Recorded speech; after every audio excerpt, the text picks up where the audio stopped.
em inúmeros momentos, a atração de capital. E aí nós vamos estabelecer a guerra fiscal entre nós. Ou seja, nós vamos agravar e agredir a própria receita hoje existente se nos dividirmos.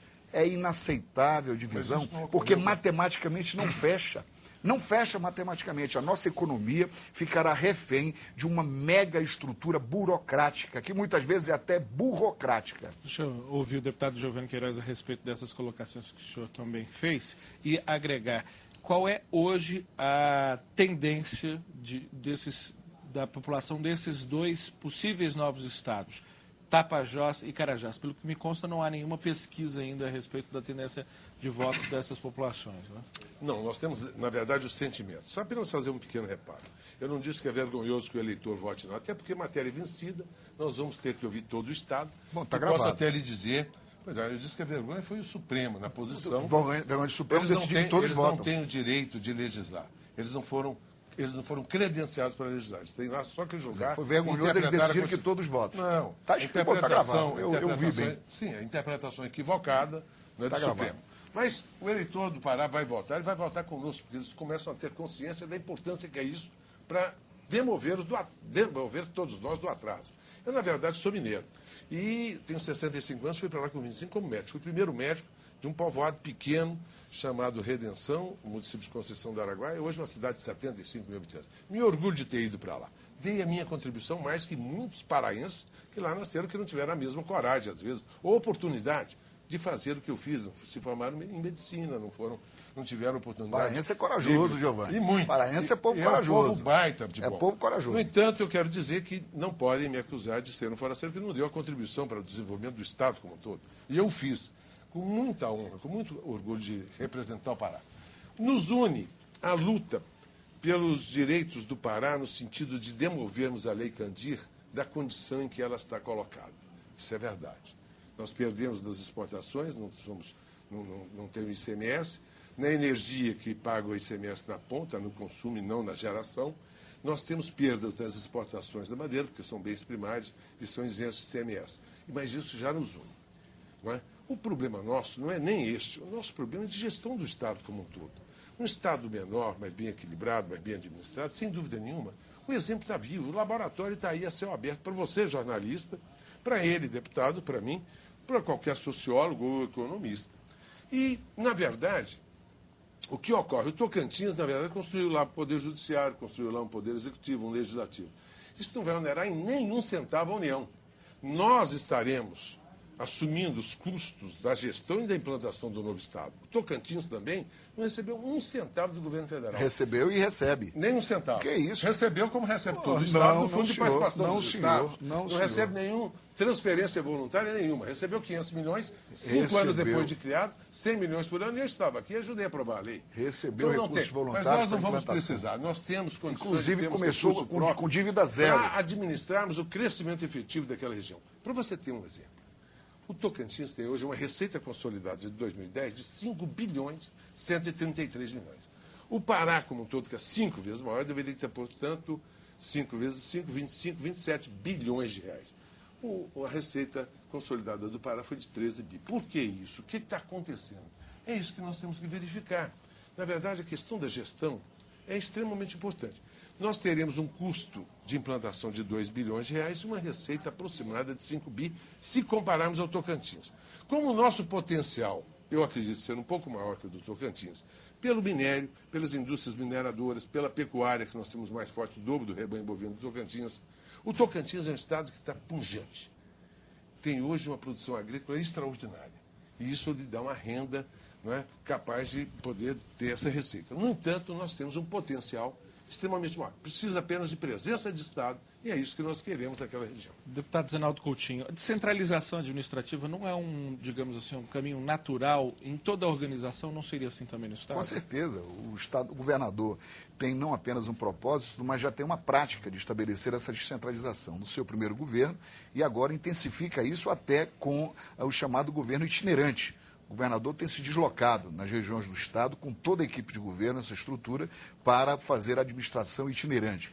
E, obviamente, também trabalha um programa, neste momento, de elaborar a descentralização administrativa permanente, fisicamente, do Estado em diferentes regiões.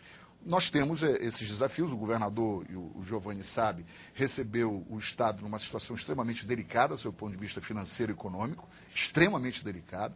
Nós estamos em fase de equilíbrio das contas públicas dentro do governo do Estado, mas eu não tenho dúvida que o governador Jatene, com toda a sua equipe, consolidarão esses processos de descentralização, porque é meta, é propósito, mas nós precisamos de um aporte financeiro adicional. Porque não há mágica. A presença do Estado é desejo, é vontade, é intenção do Giovanni, minha, de tantos outros, e do próprio governador. Agora, você tem que transformar isso em realidade. Mas você não consegue fazer um jantar sem alguém pagar a conta. Quer dizer, como é que eu garanto a estrutura administrativa do Estado em toda aquela em nossos 144 municípios, se nós não tivermos um aporte financeiro adicional?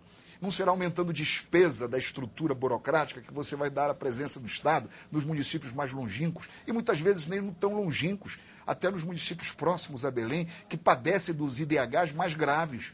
Nós temos no Estado, o Giovanni sabe disso, os piores IDHs não estão na região do Carajás. Aliás, dos 10 melhores municípios em termos de IDH, 8 estão na região do Carajás. Então, IDH é o Índice de Desenvolvimento Humano, qualidade de vida.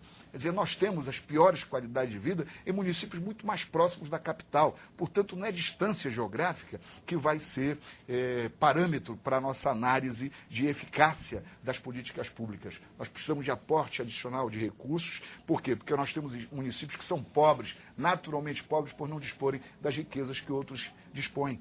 Você pega no sul do Pará, por exemplo, um município como Parauapebas, um município riquíssimo por causa da mina da Serra dos Carajás, e é um município, portanto, que tem todo um aporte financeiro diferenciado, até pelo ICMS, do valor agregado, que todo o Estado contribui, já que lá o município não recolhe ICMS.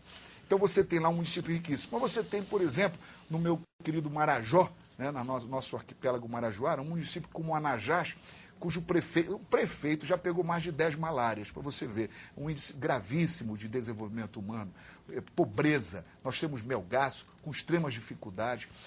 Santa Cruz do Arari, quem conhece o Genipapo vai saber o que é pobreza. Então não é a distância geográfica. Nós precisamos ter um aporte diferenciado de recursos, precisamos reclamar diante do Brasil que nós não queremos esmola. O Pará não precisa de andar de pires na mão, nós precisamos de remuneração sobre as nossas riquezas que contribuímos. Seja da floresta, que nós contribuímos para o oxigênio do Brasil e do mundo, seja das nossas riquezas que são exportadas, nosso minério, nosso gado, nossa madeira. E não temos tido a remuneração adequada. Você está acompanhando pela TV Câmara e pela Rádio Câmara o Brasil em Debate. E o acalorado debate desta edição é sobre a divisão do Pará, a possível criação dos estados de Carajás e Tapajós. Nós estamos recebendo o deputado Giovanni Queiroz, do PDT, deputado Zenaldo Coutinho, do PSDB. Deputado Giovanni Queiroz, eu pergunto ao senhor, o brasileiro que está de fora do Pará, e até mesmo alguns paraenses, não devem estranhar o fato de estar se discutindo a divisão do Pará e não se discutir a divisão do Amazonas, que é muito maior e está ali do lado? Na verdade, a revisão geopolítica da Amazônia já deveria ter sido feita há algum tempo. Em 88, no ato das disposições transitórias, ficou previsto que seriam composto um grupo de trabalho de 10 parlamentares e 5 de instituições do Executivo para fazer um estudo de revisão geopolítica do Brasil, preferencialmente sobre a Amazônia. Esse trabalho foi feito em partes apenas, não se consolidou ao final e, portanto, não se concretizou esse objetivo. No entanto, o Pará é diferenciado do Amazonas. O Amazonas está concentrado 75% da população em Manaus e na Grande Manaus. Nós não. Nós temos Belém, não é? O Pará com 7 milhões e meio de habitantes, Belém, região norte, o estado-mãe, não é? Tem 4 milhões e meio de habitantes, isso aproximadamente. Nós teremos 1.565.000 e o Tapajós 1.200.000 e poucos mil habitantes. Então, são regiões bem distintas e bem distantes, não é? Quando eu falo em ter um estado mais enxuto, menor, é para você concentrar mesmo, é isso que a gente quer, porque ele tem razão, perto de Belém tem miséria, mas não é perto de Belém, não, é 1.000 metros da praça mais bonita que o Brasil tem, que é a Praça da República, tem esgoto a céu aberto. Quer dizer, o Estado dispersa muito os seus recursos e não atende nem mesmo o pessoal da periferia, precisa ser atendido, precisa melhorar o atendimento médico, mas o atendimento médico hoje, em Belém do Pará, socorre todo o Estado, então acumula. Não é que não tem estrutura para atender. Não, tem os a hospitais população. regionais agora. Mas né? os hospitais regionais precisam ser duplicados, todos eles. O governador tem ampliado, E inclusive, o governador agora. foi excelente, fez aqueles hospitais Já regionais. está ampliando, né? E Marabá agora prometeu mesmo, ampliar, né? é verdade. Já assinou. Mas então, veja você. Mas precisa Santarém. não só de ampliar, é duplicar e criar novos. E, por outro lado, veja você. Na hora que você cria um executivo aqui, você vai ter o secretário de saúde, de educação ali do lado, você vai ter o secretário de transporte fazendo estradas. O Tocantins tem que ser estímulo para todos nós. O Mato Grosso do Sul, sabe qual foi o crescimento do PIB desses dois estados? Mato Grosso e Mato Grosso do Sul. Foi 2,8 vezes mais que o PIB nacional nos 33 anos. E o estado do Goiás e Tocantins, 2,5. Isso é em crescimento macroeconômico. Quando você falar em ganho real de qualidade de vida, 6 mil quilômetros pavimentaram no Tocantins em 20 anos. Sabe quantos mil quilômetros tem pavimentado no Pará? 5.100. Você sabe quanto por cento de água servia as residências do Tocantins? 5%.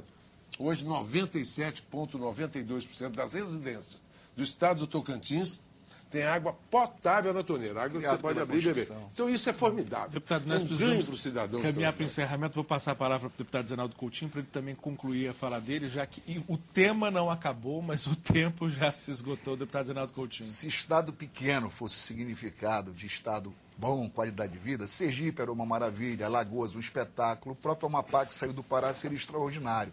Não é. A tendência mundial é o contrário, é unir grandes empresas para formar mega conglomerados econômicos, é unir grandes países para formar grandes e maiores unidades como a União Europeia. Quais são os países que estão se desenvolvendo mais no mundo, os chamados BRICS? Brasil, Rússia, Índia e China. Grandes países. O estado de Minas é um grande estado, é um estado subdesenvolvido? Pobre não é. Não é essa a discussão. Estado pequeno não significa estado rico. Sergipe tem o maior PIB do Nordeste. Vai ver a qualidade de vida. Vai ver a qualidade de vida. Atende o sul Brasil. do Pará na área não hospitalar. É verdade. Perto da qualidade de vida. Nós precisamos.